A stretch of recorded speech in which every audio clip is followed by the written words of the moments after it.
এখানে যেটা দেখতে পাচ্ছেন সেটা হচ্ছে ডেইলি স্টার পত্রিকার ফাহমিদা খাতুনের খুব গুরুত্বপূর্ণ একটি অপিনিয়ন বাজেট নিয়ে, আসন্ন বাজেট নিয়ে।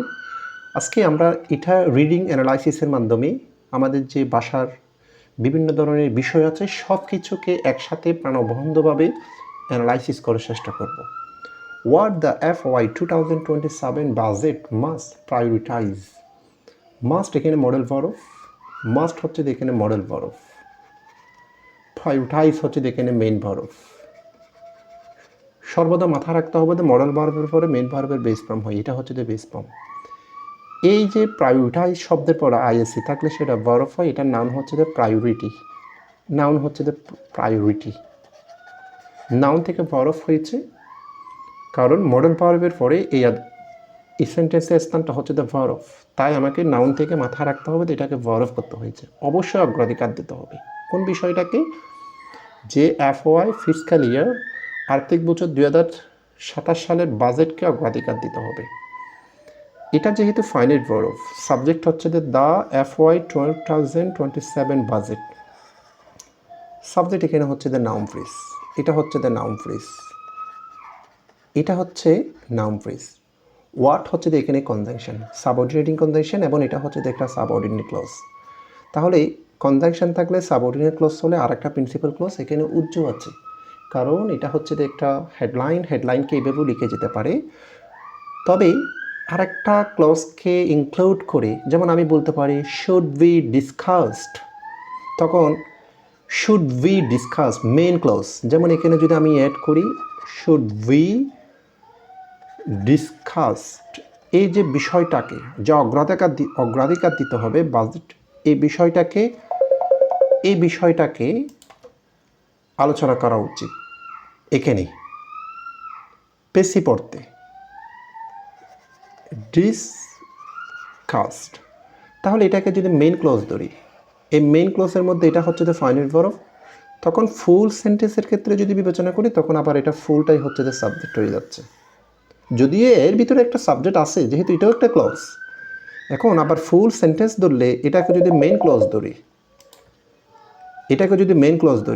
এটা হচ্ছে যে একটা ফাইনাইট ভার্ব, এই ফুলটাই হচ্ছে যে একটা সাবজেক্ট। এই সাবজেক্ট যখন একটি ক্লজ হয় তখন এটাকে বলা হয় নাউন ক্লজ। তাহলে বোঝাই যাচ্ছে যে একটা সাবজেক্ট শুধু যখন একটা ওয়ার্ড হয় নাউন, যখন শব্দগুচ্ছ হয় তখন নাউন ফ্রেজ, যখন একটা ক্লজ যখন সাবজেক্ট হয় তখন হচ্ছে নাউন ক্লজ, তখন হচ্ছে যে নাউন ক্লজ। এবং তখন এই হেডলাইনটা এটা একটা সাবঅর্ডিনেট ক্লজ, এটা হচ্ছে যে একটা প্রিন্সিপাল ক্লজ, এটা হচ্ছে যে একটি কমপ্লেক্স সেন্টেন্সে রূপান্তর হবে। আচ্ছা, আমরা এখন ভিতরে কি আছে বিস্তারিত একটু বোঝার চেষ্টা করব। একজন প্রত্যেকটা word line by line analysis করব। The Finance Minister is said to present his government's first national budget on June 11. এখানে it is said to শুরু করতে যাচ্ছে, we said to, এটা একটা ভার্বাল ফ্রেজ, কোনো কিছু শুরু করতে যাচ্ছে ভবিষ্যৎ ইন্ডিকেশন করে, এবং শুরু করতে যাচ্ছে এটা হচ্ছে যে অ্যাকচুয়ালি বি গোইং টুর অর্থ প্রকাশ করে, বি গোইং টু অর্থ প্রকাশ করে। এবং এটার পরে ভার্বের এই যে প্রেজেন্ট, এটা হচ্ছে যে মেইন ভার্বের বেস ফর্ম। তাহলে এটা শুরু করতে যাচ্ছে এক ধরনের বি গোইং টুর অর্থ প্রকাশ করে বিদায় বি স্যাড টু, এটা একটা মডেল ভার্ব বলতে পারি, এটা একটা সেমি মডেল ভার্ব বলতে পারি। এবং এই অংশটা অ্যাকচুয়ালি কিন্তু প্রেজেন্ট ইনডিফিনিট, ফিউচার ইনডিফিনিট, কারণ এটা মডেল ভার্বের অর্থ প্রকাশ করে। তাহলে অর্থমন্ত্রী শুরু করতে যাচ্ছে বা উপস্থাপন করতে যাচ্ছে his government first national budget, তার সরকারের যে জাতীয় বাজেট পেশ করতে যাচ্ছে অন জুন 11 তারিখ। এটা একটা সিম্পল সেন্টেন্স। এরপরে বলা হচ্ছে এক্সপেকটেশনস আর হাই, প্রত্যাশা কিন্তু অনেক বেশি, অ্যান্ড ফর সেভারাল রিজনস, অনেকগুলো কারণ আছে। এই যে আর মেইন ভার্ব, কারণ এটার পরে কোনো মেইন ভার্ব নেই, এবং আর হচ্ছে যে একটা লিঙ্ক ইন ভার্ব, এই জন্য হাই হচ্ছে এখানে অ্যাডজেক্টিভ, অ্যান্ড এটাকে নিয়ে কিন্তু কনজাংশন। তাহলে এটা যদি কনজাংশন হয় এটা কোঅর্ডিনেটিং কনজাংশন দুইটা প্রিন্সিপাল ক্লজকে যুক্ত করবে, এটা একটা প্রিন্সিপাল ক্লজ পেয়েছি, তাহলে পরেও একটা প্রিন্সিপাল ক্লজ হবে। তবে প্রিন্সিপাল ক্লজটা পরে হচ্ছে দেখে নিই, এটা সাবজেক্ট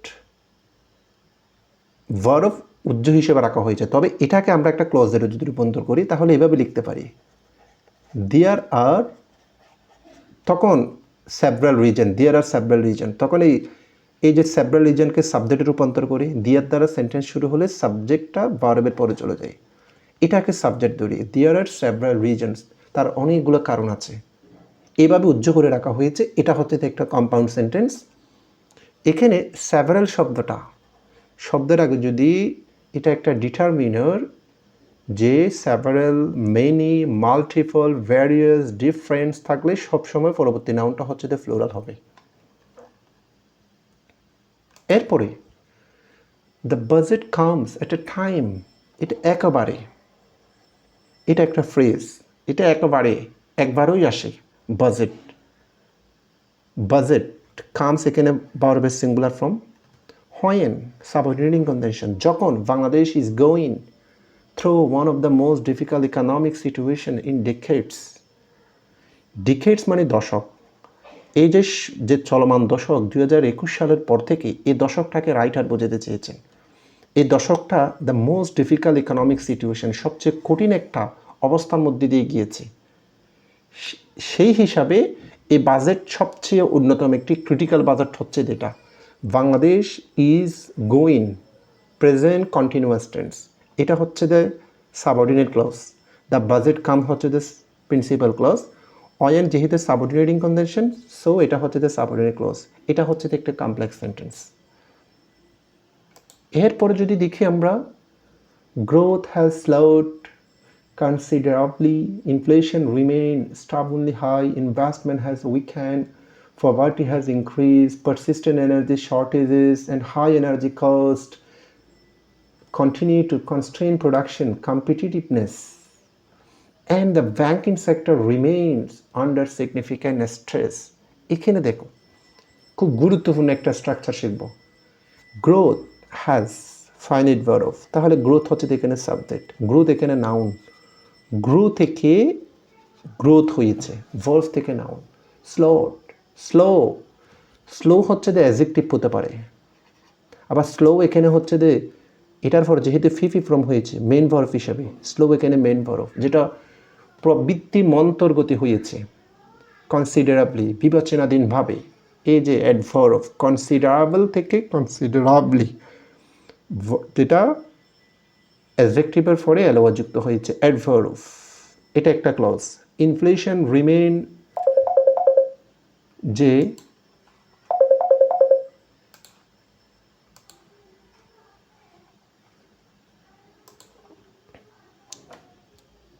ইনফ্লেশন রিমেইন স্টাবনলি হাই, এখানে দেখ এই যে মুদ্রাস্ফীতিও খুব দ্রুত বৃদ্ধি, অনেক বেশি, কন্ট্রোলের বাইরে।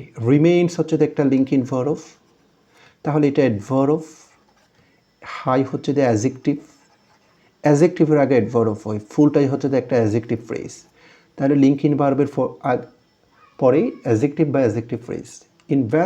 ইনভেস্ট থেকে ইনভেস্টমেন্ট, বিনিয়োগ, হ্যাজ উইকেন্ড, বিনিয়োগ অনেক দুর্বল হয়ে গিয়েছে। আবার ফাইনাইট ভার্ব, আবার সাবজেক্ট, প্রত্যেকটা ক্ষেত্রে সাবজেক্ট ফাইনাইট ভার্ব পাচ্ছে, একাধিক ক্লজ, তাহলে ইতিমধ্যে 3টা ক্লজ পেয়েছি। পভার্টি হ্যাজ ইনক্রিজ, দারিদ্রতা অনেক বেশি বৃদ্ধি পেয়েছে, সেম। পারসিস্টেন্ট এনার্জি শর্টেজেস, এখানেও এটা হচ্ছে যে মেইন ভার্ব, যে বিদ্যমান এনার্জি কিন্তু অনেক বেশি ঘাটতি, সংকট হয়ে গিয়েছে, পারসিস্টেন্ট এনার্জি হচ্ছে এখানে noun phrase.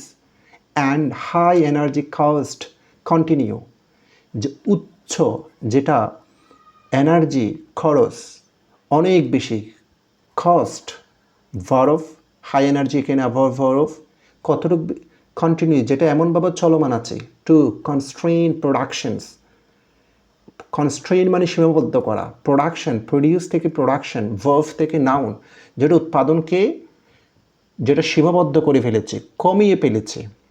And production and competitiveness, প্রতিযোগিতাকেও অনেক বেশি কমিয়ে ফেলেছে। কম্পিটিটিভ থেকে এই যে ওয়ার্ডটা কম্পিট হচ্ছে যে এটার ভার্ব, প্রতিযোগিতা করা। কম্পিটিটিভ এতটুক অ্যাডজেক্টিভ। কম্পিটিশন নাউন, এবং কম্পিটিটিভের পর আবার নেস যুক্ত করে আবারও নাউন করা হয়েছে। And the banking sector remain under significant stress, উল্লেখযোগ্য চাপে মধ্যে আছে। এই রিমেইনস হচ্ছে যে এটা, এই যে ভার্ব, ব্যাংকিং সেক্টর হচ্ছে যে এখানে সাবজেক্ট। তাহলে এখানে যদি দেখি আমরা অনেকগুলো প্রিন্সিপাল ক্লজগুলো পেয়েছি। তাহলে এই যে এখানে এটা একটা প্রিন্সিপাল ক্লজ, সাবজেক্ট ভার্ব, প্রত্যেকটা সাবজেক্ট ভার্ব, প্রত্যেকটা subject verb, subject verb, subject verb, subject verb, এইভাবে যতগুলা প্রত্যেকটা এখান থেকে শুরু করে এখানে অনেকগুলো প্রিন্সিপাল ক্লজ। তাহলে এরকম অনেকগুলো প্রিন্সিপাল ক্লজ যদি কমা দিয়ে থাকে, লাস্টেরটার আগে একদম অ্যান্ডটা হচ্ছে যে কোঅর্ডিনেটিং কনজাংশন। একাধিক প্রিন্সিপাল ক্লজ এভাবে কমা দিয়ে প্রত্যেকটা ক্লজ সাবজেক্ট ভার্ব, এই যে এই অংশটাই হচ্ছে যে একটা প্যারালাল স্ট্রাকচার।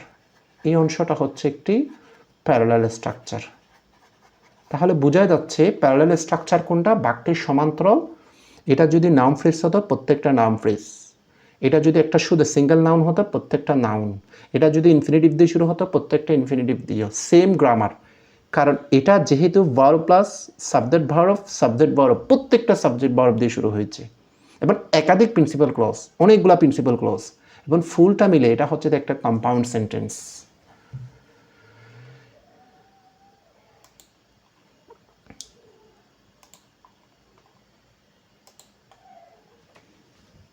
এরপরে বলা হচ্ছে অ্যাট দ্য সেম টাইম, একই সময়ে অ্যাডভার্বিয়াল ফ্রেজ। এই যে কিছুক্ষণ আগে সেন্টেন্স শুরু হয়েছে সাবজেক্ট দিয়ে, এখন the country is set to graduate, আবার কিন্তু মডেল ভার্ব পেয়েছি। গ্র্যাজুয়েট মানে উত্তরণ, গ্র্যাজুয়েটের নাউন হচ্ছে গ্রাজুয়েশন, উত্তরণ করতে যাচ্ছে।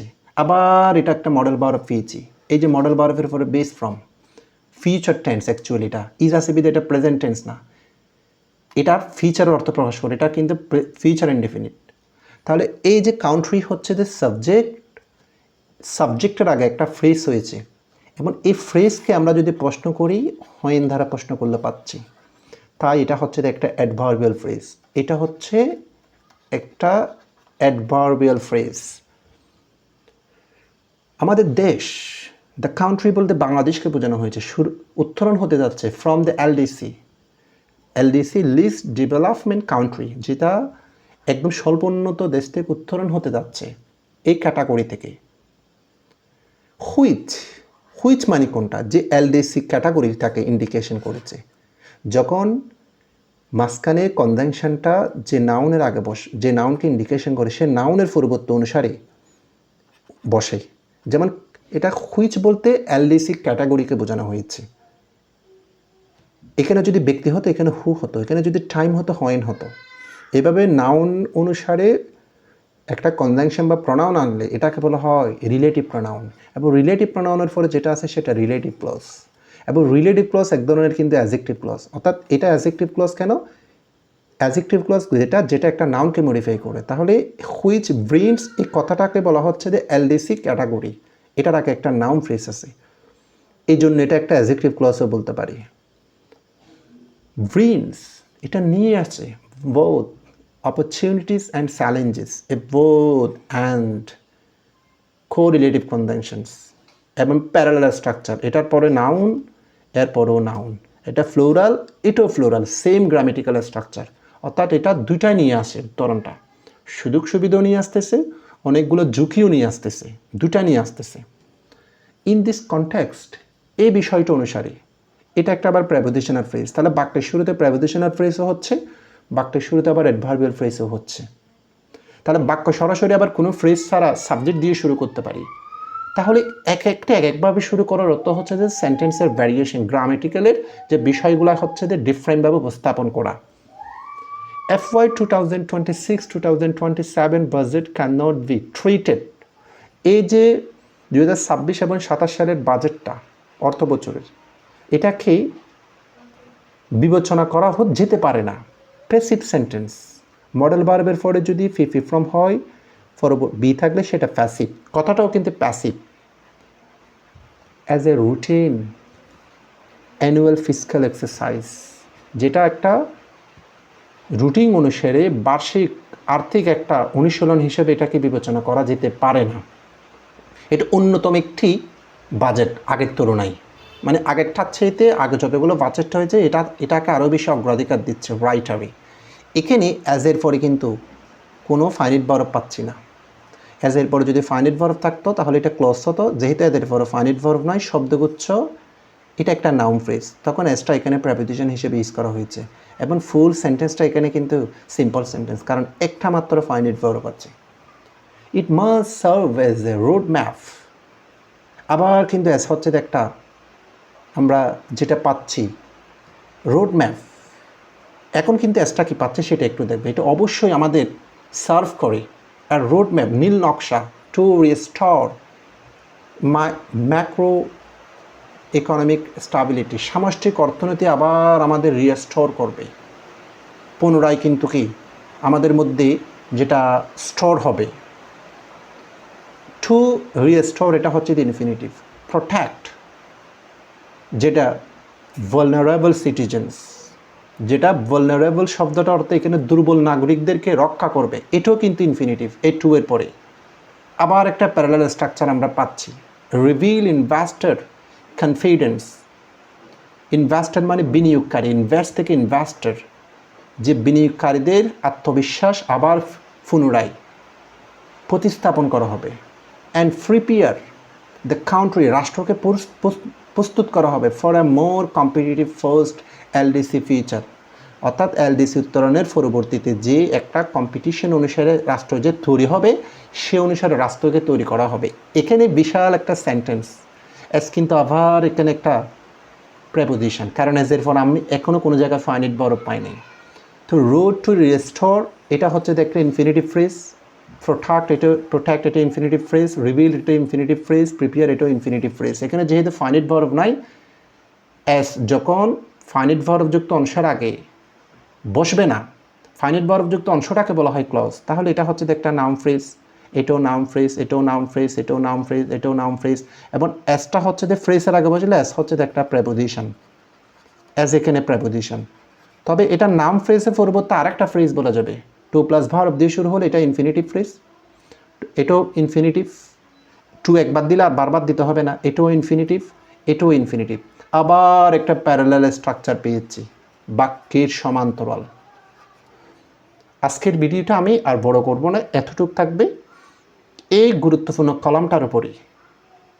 এই যে বাজেটের মানে পরামর্শ নিয়ে বাজেট কিভাবে মানুষের জন্য কাজ করবে, এখানে আরও অনেকগুলো কিন্তু উনি মানে বিভিন্ন ইনস্ট্রাকশনমূলক দিক নির্দেশনামূলক অনেক কিছু দিয়েছে, যেগুলো বিভিন্ন রাইটিং রিলেটেড অনেক কিছু লিখতে হেল্প করবে, বিশেষ সহ আরও অন্যান্য ব্যাংকের জন্য।